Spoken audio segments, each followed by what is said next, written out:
आज मुक्ताईनगर तालुक्यामध्ये आपल्या महाराष्ट्र राज्याचे सन्माननीय मुख्यमंत्री एकनाथजी शिंदे साहेब येत आहेत।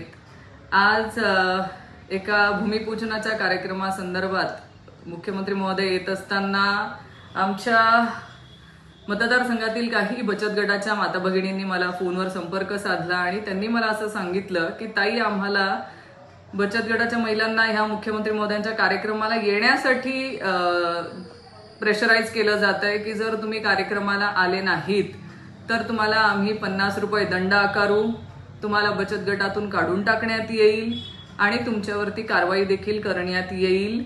असे काही स्क्रीनशॉट देखील त्यांनी माझ्यापर्यंत पाठवलेत, काही रेकॉर्डिंग देखील माझ्याकडे पाठवलेत आणि ज्यांनी हे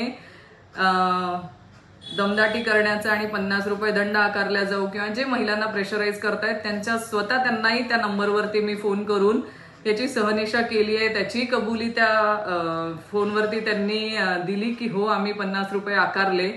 माझं एकच विनंती आहे की ह्या बचत गटामध्ये ज्या महिला भगिनी काम करतात ह्या आज त्यांची आर्थिक परिस्थिती बिकट आहे, आज त्यांना हाताला काम पाहिजे म्हणून या बचत गटात काम करतात। आज कोणाची मुलं आजारी असू शकतात, आज सासू सासरे आजारी असू शकतात, आज कोणाला शेतात जायचं असेल, दिवसाचा रोज पाडून आज त्यांना कार्यक्रमाला जर जाणं शक्य नसेल तर त्यांना जबरदस्ती केली कशासाठी करायची।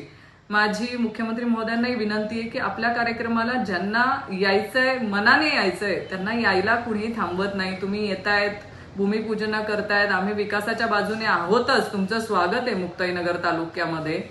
पण माता भगिनींना त्रास देऊन किंवा त्यांना जबरदस्तीने कार्यक्रमाला आलंच पाहिजे ही जी काही भूमिका आपल्या लोकल पदाधिकाऱ्यांकडनं घेतली जाते, मला असं वाटतं की आपण याच्याकडे लक्ष घालावं।